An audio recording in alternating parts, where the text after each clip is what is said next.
태초에 말씀이 있었고 그 말씀은 곧 빛이었습니다. 혼돈 속에 질서가 잡히고 어둠 속에 별들이 반짝이던 그 오랜 옛날부터 하나의 약속이 있었습니다. 아브라함에게 주어졌던 약속, 그의 후손이 하늘의 별처럼 많아지고 약속의 땅을 차지하리라는 신비로운 언약이었습니다. 그리고 그 약속의 성취를 향한 위대한 여정 속에서 한 인물이 빛처럼 등장하니 바로 모세의 후계자 여호수아였습니다. 그의 이름만 들어도 아득한 시간의 강물이 흐르는 듯합니다. 그는 단순한 전사가 아니었습니다. 그는 이스라엘 민족의 운명을 어깨에 짊어진 고뇌하는 인간이자 성장하는 영혼이었습니다. 그의 삶은 역사의 물결 속에서 끊임없이 시험받고 단련된 하나의 서사시와 같았습니다. 그의 눈빛 속에는 사명감과 동시에 미지의 길을 걸어야 하는 인간적인 불안감이 공존했을 것입니다. 성경은 가장 먼저 그를 야훼의 종 모세의 수종자 여호수아라고 겸손하게 소개합니다. 이 호칭은 그가 모세라는 위대한 선지자 아래에서 얼마나 오랫동안 배우고 섬겼는지를 여실히 보여줍니다. 모세의 그림자는 너무나도 거대해서 그 그림자 아래에서 자신의 존재감을 드러내기란 쉽지 않은 일이었을 것입니다. 하지만 여호수아는 불평 한마디 없이 묵묵히 자신의 역할을 수행하며 지도자로서 갖춰야 할 지혜와 인내심, 그리고 무엇보다 하나님에 대한 깊은 신뢰를 쌓아갔습니다. 광야 40년의 세월 동안 그는 백성들의 불평과 모세의 고뇌를 가장 가까이에서 지켜보며 지도자의 무게를 온몸으로 체득했습니다. 그는 이스라엘 민족의 희로애락을 함께하며 그들의 마음속 깊이 자리한 약속의 땅에 대한 갈망을 누구보다도 잘 이해했습니다. 그러나 역사의 강물이 흐르고 시간의 파도가 쳤을 때 모세는 이 세상의 임무를 마치고 신비로운 빛 속으로 사라졌습니다. 시내산에서 받은 율법을 백성에게 전하고 그들을 약속의 땅 문턱까지 인도한 후 그는 영원한 안식에 들었습니다. 이제 그 거대한 짐은 여호수아에게로 그리고 그의 어깨 위로 고스란히 옮겨졌습니다. 그의 어깨는 한없이 무거웠을 것입니다. 그의 눈앞에는 수많은 백성이 있었고 그들의 눈빛 속에는 약속의 성취에 대한 기대와 동시에 미지의 미래에 대한 불안감이 서려 있었습니다. 그리고 눈앞에 펼쳐진 약속의 땅, 가나안은 젖과 꿀이 흐르는 축복의 땅이기도 했지만 동시에 강력한 이방 민족들이 수백 년간 털을 잡고 살아온 정복하기 쉽지 않은 미지의 땅이기도 했습니다. 과연 그는 이 거대한 사명을 모세가 남긴 유업을 성공적으로 감당할 수 있을까요? 그의 마음속에는 어떤 두려움과 결단이 교차했을까요? 밤마다 잠 못 이루며 미래를 고뇌했을 그의 인간적인 모습이 눈에 선합니다. 하지만 동시에 그는 하나님의 약속을 굳게 믿고 나아갈 용기를 품고 있었을 것입니다. 성경은 마지막에 이르러 그를 야훼의 종 여호수아라고 부르며 그의 완전한 변화와 성장을 가장 압축적으로 그리고 영광스럽게 증언합니다. 이 호칭은 그가 더 이상 누군가의 수종자가 아닌 온전히 하나님의 뜻을 따르는 독립적인 지도자로 우뚝 섰음을 의미합니다. 마치 오랜 수련 끝에 비로소 자신의 존재를 깨달은 선승처럼 여호수아는 고뇌와 시험을 통해 진정한 영적 지도자로 거듭난 것입니다. 그의 삶은 겸손한 시작에서 위대한 완성으로 나아가는 믿음과 순종의 웅장한 여정을 보여줍니다. 그의 이름은 단순한 개인의 삶을 넘어 하나님의 섭리 안에서 한 인간이 어떻게 성장하고 어떻게 대의를 위해 헌신할 수 있는지를 보여주는 거울이 됩니다. 가나안 정복의 역사는 단순히 피와 전쟁으로 얼룩진 기록이 아니었습니다. 그것은 하나님의 신실하심에 대한 장엄한 증거였습니다. 여리고성의 함락은 그 대표적인 기적입니다. 난공불락의 요새였던 여리고는 그 견고함으로 인해 어떤 공격에도 쉽게 무너지지 않을 것처럼 보였습니다. 높고 두꺼운 성벽은 마치 하늘에 닿을 듯 솟아있었고 그 안에는 막강한 전사들이 자리 잡고 있었습니다. 인간의 힘으로는 결코 무너뜨릴 수 없는 절망적인 상황이었습니다. 그러나 하나님의 명령은 놀라웠습니다. 병사들을 동원해 성벽을 공격하는 대신 그저 묵묵히 성벽 주위를 돌고 제사장들은 나팔을 불라는 것이었습니다. 매일 한 바퀴씩 엿새 동안, 그리고 일곱째 날에는 7바퀴를 돌고 모든 백성이 큰 소리로 외치라는 상식적으로는 이해할 수 없는 명령이었습니다. 하지만 여호수아와 이스라엘 백성은 이 기이한 명령에 온전히 순종했습니다. 그들은 흔들림 없는 믿음으로 하나님의 말씀에 따라 행동했습니다. 그들이 마지막 함성을 내질렀을 때 견고했던 성벽은 신비로운 힘에 의해 와르르 무너져 내렸습니다. 마치 보이지 않는 거대한 손이 성벽을 밀어낸 듯 무형의 권능이 유형의 장벽을 허물어뜨린 것입니다.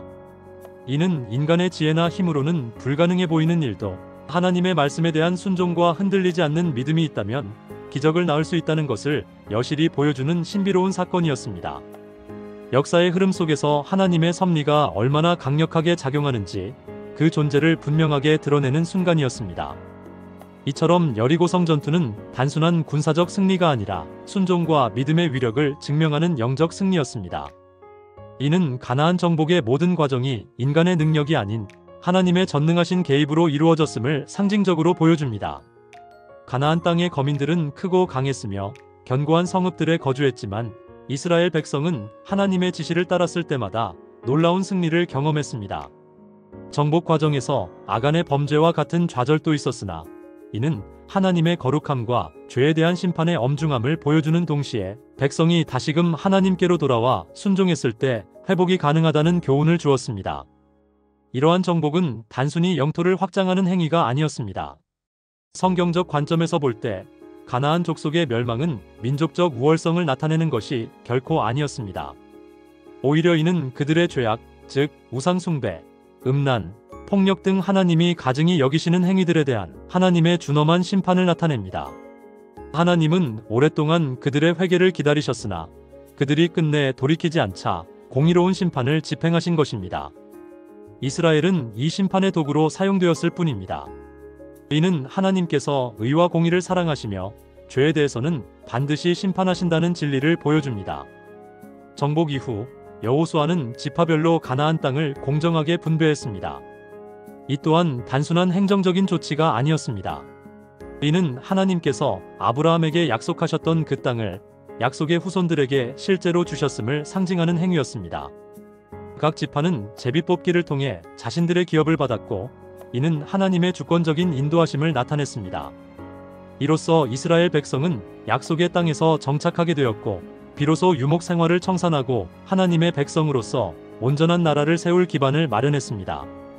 이 땅 분배는 단순한 영토의 나눔을 넘어 하나님과의 언약이 성취되었음을 선언하는 신성한 의식이었습니다. 여호수아서 전체를 통틀어 우리는 하나님의 신실하심을 끊임없이 발견하게 됩니다. 여호수아 21장 45절은 이 모든 것을 압축하여 선언합니다. 여호와께서 이스라엘 족속에게 말씀하신 선한 말씀이 하나도 남음이 없이 다 응하였더라. 이 구절은 하나님의 말씀은 반드시 성취된다는 진리를 웅변적으로 보여줍니다. 하나님은 한 번 하신 약속은 결코 번복하지 않으시며 그분의 계획은 어떤 방해도 없이 완전하게 이루어진다는 것을 천명하는 것입니다. 이는 과거에도 그러했고 현재에도 그러하며 미래에도 그러할 영원한 진리입니다. 이 여호수아 이야기에 대한 서정적 해석은 우리에게 깊은 영적 울림을 선사합니다. 첫째, 여호수아의 삶을 통해 우리는 인간적인 고뇌와 성장을 엿볼 수 있습니다. 지도자로서의 막중한 책임감, 백성을 향한 깊은 사랑, 그리고 무엇보다 하나님의 뜻을 따르려는 헌신은 그를 진정한 영웅으로 만들었습니다. 그는 완벽한 인물이 아니었지만 약점에도 불구하고 믿음과 순종으로 나아갔습니다. 우리는 그의 모습에서 우리 자신의 삶과 고뇌를 투영해 볼 수 있습니다. 미지의 미래 앞에서 두려워하고 때로는 나약해지는 인간의 본성을 인정하면서도 믿음 안에서 성장해 나가는 과정을 배울 수 있습니다.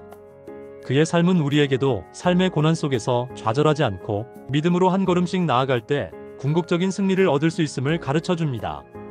둘째, 가나안 정복 과정에서 나타나는 하나님의 놀라운 개입과 기적들을 통해 우리는 하나님의 섭리를 생생하게 느낄 수 있습니다. 여리고성의 함락, 아이성 전투에서의 교훈, 기브온 족속과의 언약 등 모든 사건 속에서 하나님의 인도하심과 전능하신 능력이 분명하게 드러납니다. 이는 단순한 전쟁 이야기가 아닙니다. 이것은 하나님의 계획 안에서 이루어지는 위대한 구원 이야기이며 그분의 백성을 향한 변함없는 사랑과 돌보심의 증거입니다.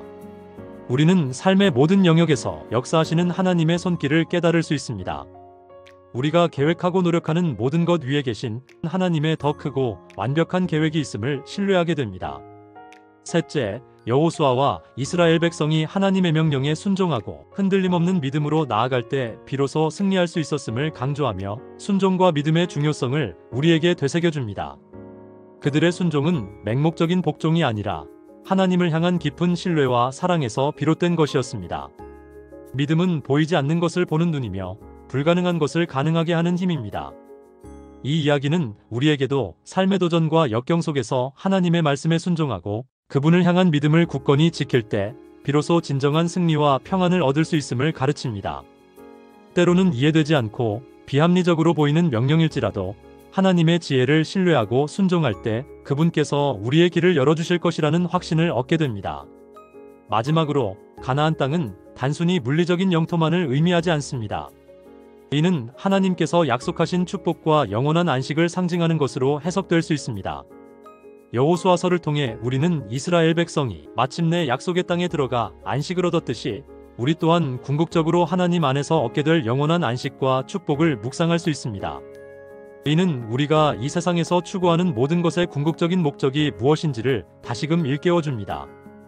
가나안은 단지 과거의 사건이 아니라 지금 여기를 살고 있는 우리에게도 영원한 소망을 주는 상징적인 장소인 것입니다. 물론 여호수아서에 등장하는 가나안 족속의 멸망에 대한 윤리적인 질문들은 항상 존재합니다. 이스라엘의 행위가 과연 정당화될 수 있었는지에 대한 고민은 현대의 독자들에게 중요한 숙제를 던져줍니다. 그러나 이러한 비판적인 관점조차도 이 이야기의 깊이와 복합성을 더욱 드러내는 역할을 합니다. 이 질문들은 우리로 하여금 단순한 문자적 해석을 넘어 하나님의 속성과 인간의 도덕성, 그리고 역사의 복잡한 흐름에 대해 더 깊이 성찰하도록 이끕니다.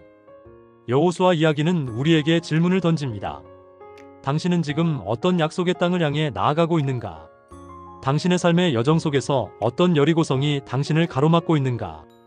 그리고 당신은 그 앞에서 어떤 믿음과 순종을 보일 것인가?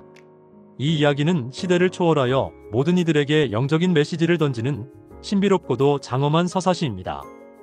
여호수아의 삶은 마치 거울처럼 우리 각자의 내면을 비추며 믿음과 순종, 그리고 하나님의 신실하심에 대한 깊은 깨달음을 선사합니다.